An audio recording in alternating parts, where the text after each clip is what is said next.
entry. That women's fight coming up to headline our amateur card is awesome. That right there alone could headlight the whole night, pro or amateur. It really could. If you look at the top of our amateur card, if these guys just weren't amateurs, they'd be able to headline a pro card. Absolutely. Elijah Morales and Ben Paz is going to be... Bang, bang, Ben Paz. It's a fight of the year candidate. No questions asked.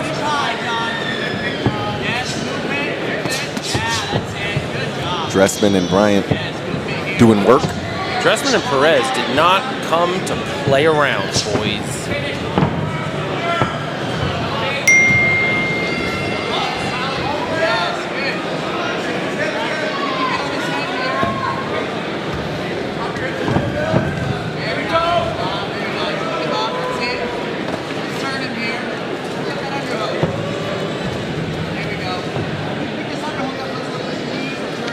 If I was in the corner of Brayant Perez, I'm going to tell him, man, utilize your head pressure, man. You're just resting it on the shoulder, man. If you utilize the top of your head and just grind it underneath the chin there of John Dressman, man, it'll force him to, posture his body up, and then that'll just, leave the legs wide open for the takedown. 100%, Miles. You are correct.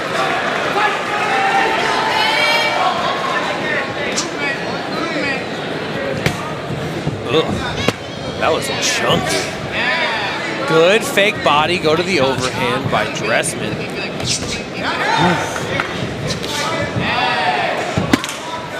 Dressman with the short, tight shots. Gets a lot of good torque in there. Perez opening up. So you can see him leaning back is a big part of his defense. If Dressman gets a read on that, it's going to be a problem. Yeah, if he just takes just an extra step after that double jab, man, he's going to land. Because like you mentioned, Brayant is just going back. He's not slipping any particular one direction. He's just leaning back.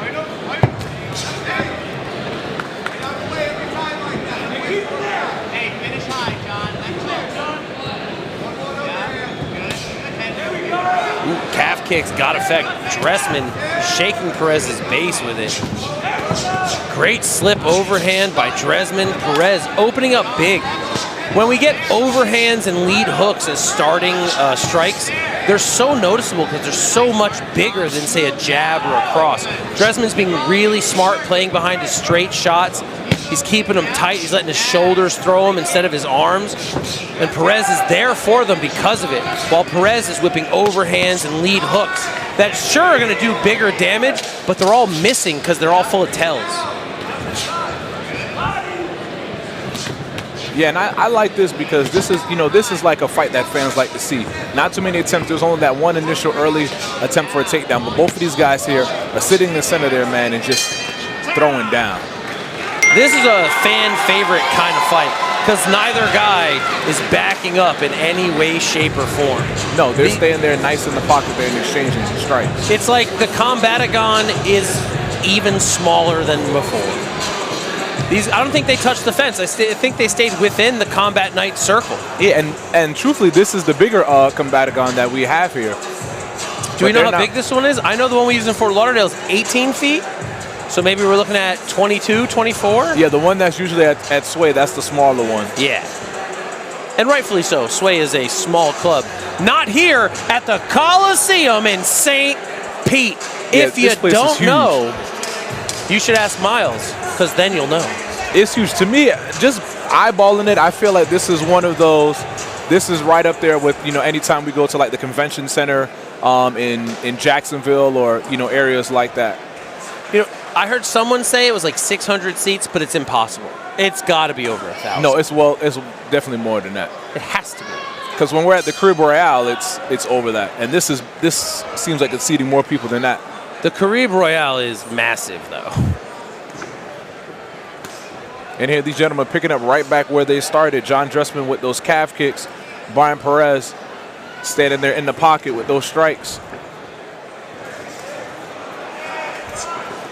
Brayant Perez is throwing wrecking balls.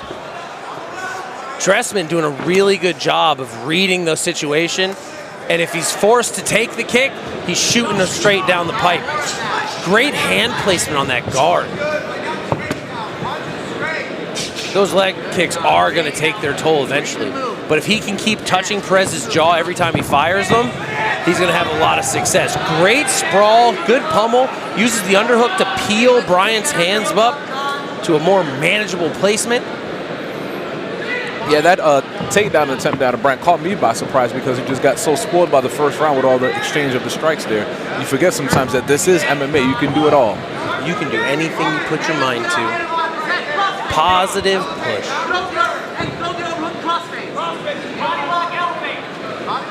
And again, Brayant, like that first attempt, man, he's not utilizing that head pressure enough. He thinks he's just going to be able to just pull his opponent off the cage. If you're doing a takedown and your legs are straight, you're not going to get a takedown. No, you got to bend those knees. A lot of fighters, they bend at the waist and think they're just going to, strong arm their quads, opponent. hamstrings, hips. That's powerful. Yeah, your bend the arms, knees. Your arms, so. Good knee by John Dressman. Way to adjust into the body in there. Good foot sweep. Dressman extremely tactical here. Happy to be in the firefight, but sneaky on the tie-up. Good head movement, great response here. Dressman really showing finesse in his skill set.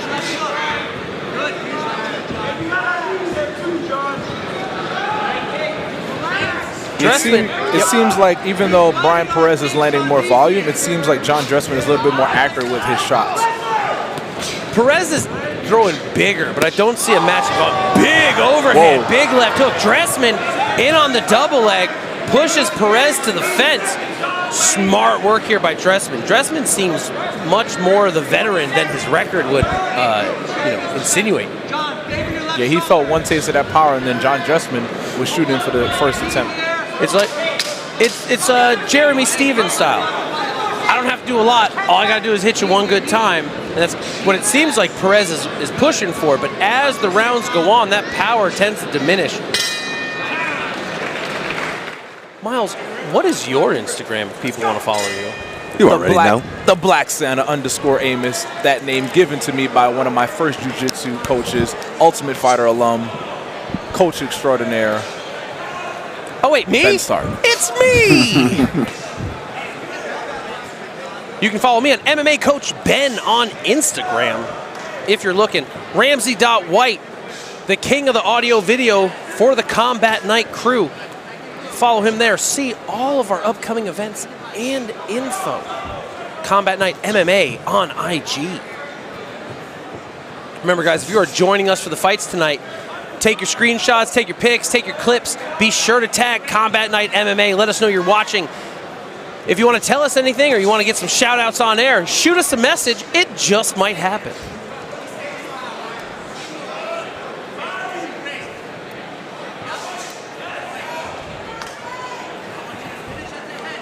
What we're seeing here in the third is Perez is kind of picking his shots a little better. Big left hook.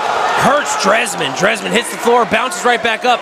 He's under that underhook, doing a good job of taking away space, and Perez is looking to finish here. He's got blood in the water, and this shark wants to bite. Dressman's head movement's fabulous. He rolled and ducked underneath at least 2 or 3 of those as they came in, and is using it to tie Perez right back up.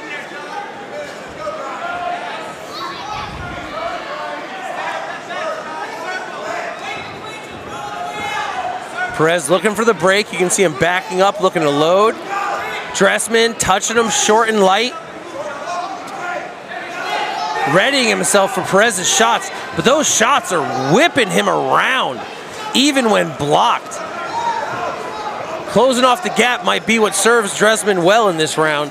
We've got 1 minute left to go, and Perez looks like he's starting to turn the corner and take over. Big power by Perez on that left hook.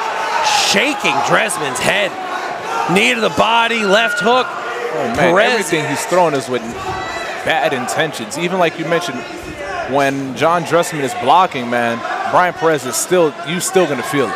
I'm pretty surprised that Perez is still able to generate that kind of power this late in the fight, as he's been pretty much only throwing power shots throughout. Big knee to the body by Dressman. Perez does not care. Shoots one of his own and puts Dressman in the corner in front of us. He's swinging for the fences now. Ref giving Dressman a break to put his mouth in as he saw the kind of shots that Perez was throwing.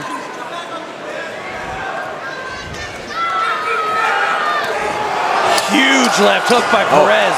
Dropping Dressman. Following to the ground. Seconds. Last 10 seconds. Perez sits into that guillotine. Rolls him over the top. Will he get that mounted guillotine finish? No, that's a wrap. What a way to end the round here in the third. What a way to close out the fight. Brayant Perez putting on an absolute display of vicious ferocity to close out the third round. All right, ladies and gentlemen, the judges have reached a split decision. Judge number 1 scores it 29-28 Dressman. Judge number 2 scores it 29-28 Perez. And judge number 3 scores it 29-28 for your winner, out of the blue corner, John Dressman.